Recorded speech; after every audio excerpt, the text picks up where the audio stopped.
Igloo, le Mac de l'habitat, pour toute l'actualité de l'habitat, et notamment régulièrement les taux de crédit, parce que ça bouge tout le temps. Tout le temps. Et puis, comme ça bouge, nous, on est là. On est toujours sur le coup, Cédric Simonin. Toujours sur le qui-vive. Salut, ça va? Ça va. Alors, les taux de crédit, c'est un peu notre fil rouge. Ouais. C'est notre grande passion, Ouais. à vous et moi.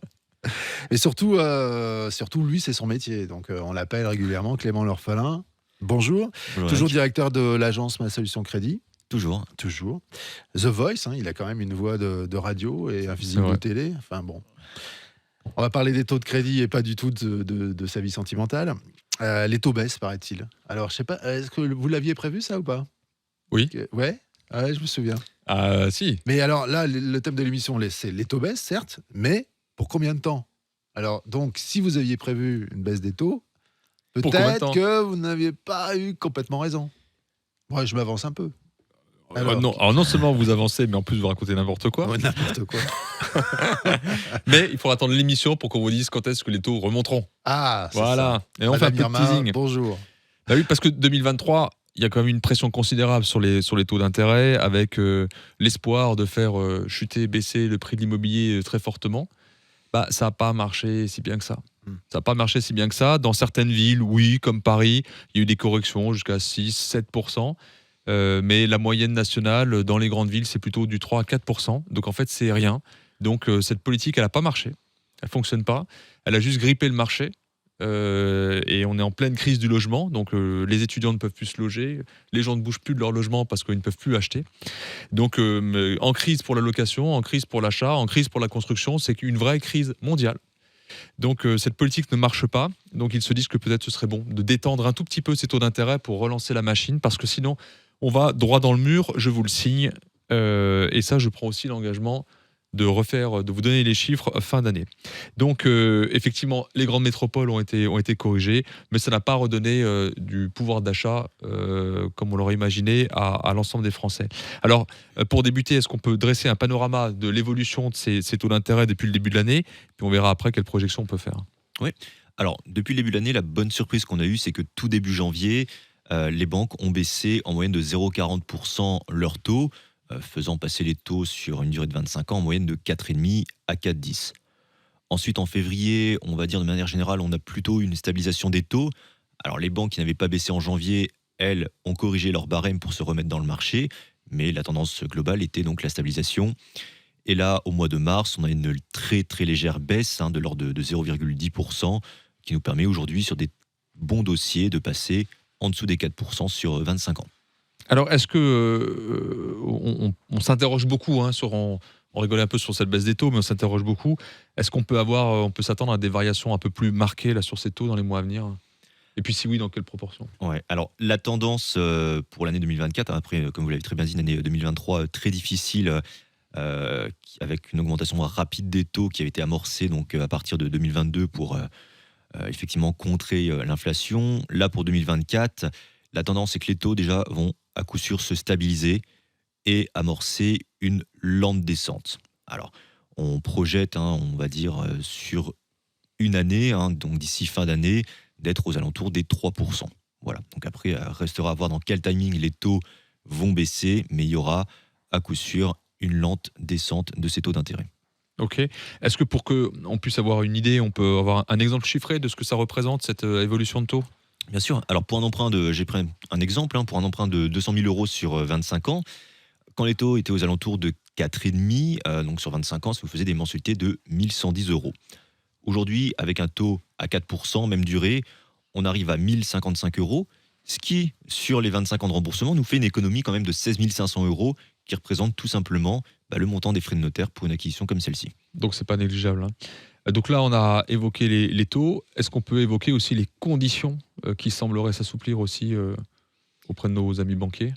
Exactement. Alors, depuis le début de l'année, ce qu'on constate, c'est que le nombre de refus de prêt a considérablement baissé.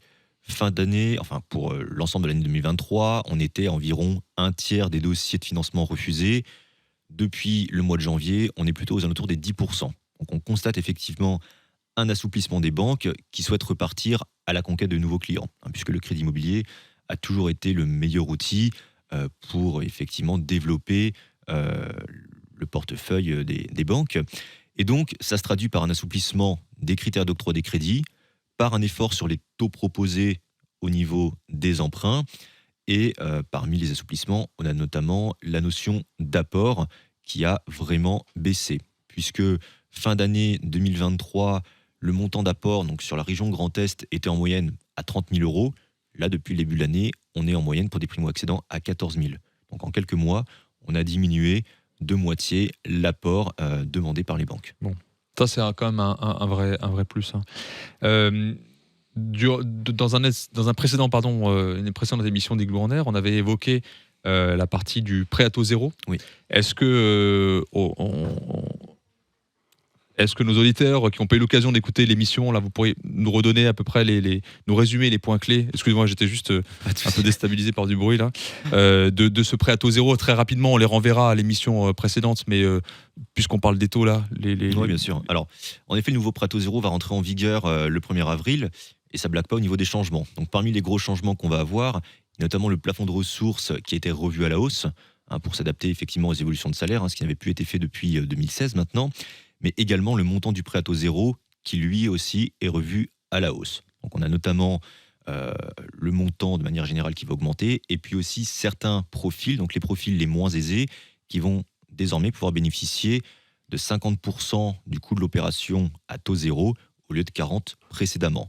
Donc un exemple pour un jeune primo-accédant qui souhaite acheter sur Strasbourg, en zone A, il va pouvoir bénéficier aujourd'hui de 75 000 euros à taux zéro au lieu de 60 000 précédemment, ce qui représente pour lui un gain de pouvoir d'achat d'environ 5-6 000 euros. Donc c'est pas neutre.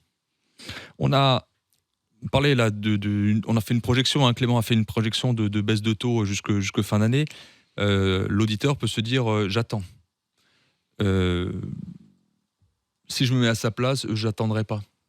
Parce que généralement, j'ai un système de vase communicante. C'est-à-dire qu'à partir du moment où les taux commencent à baisser, il y a les gens qui ne pouvaient pas rentrer sur ce marché depuis ces derniers mois qui vont commencer à y rentrer et il va y avoir encore une pression acheteuse et il y a de fortes chances qu'il y ait une pression, s'il y a une pression acheteuse, les prix remontent un petit peu. C'est-à-dire qu'en fait, je pense que là, il y a une fenêtre de tir pendant 2 mois.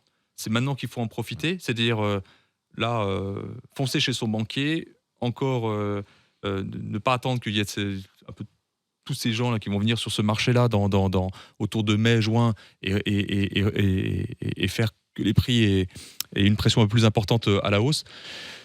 Et ensuite, c'est une projection que Clément nous fait, on n'en avait pas sûr. Maintenant, sur ma dernière question, par rapport à la temporalité, est-ce que les taux vont baisser, mais est-ce que ça ne va pas remonter ?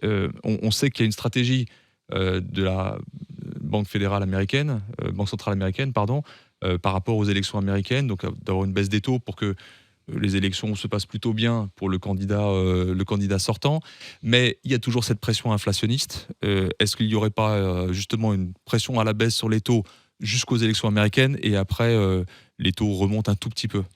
Alors, effectivement, malgré la légère hausse des taux directeurs là, qu'on a connue en début d'année, les taux directeurs ont légèrement augmenté. Les banques, quant à elles, on l'a vu, ont baissé les taux qu'elles pratiquaient pour les particuliers en prévision justement d'une baisse des taux au niveau des marchés. Donc il y a une prévision clairement pour 2024 de baisse au niveau des taux directeurs. Pour ce qui est des États-Unis, la Fed a aussi prévu de baisser ses taux directeurs au cours de l'année, jusqu'aux élections effectivement. Après, les élections pourront forcément avoir un impact puisque les marchés, l'évolution des marchés dépend de plusieurs facteurs, notamment le contexte. Donc en fonction des résultats des élections et par rebond des décisions qui pourront être prises en fonction des candidats.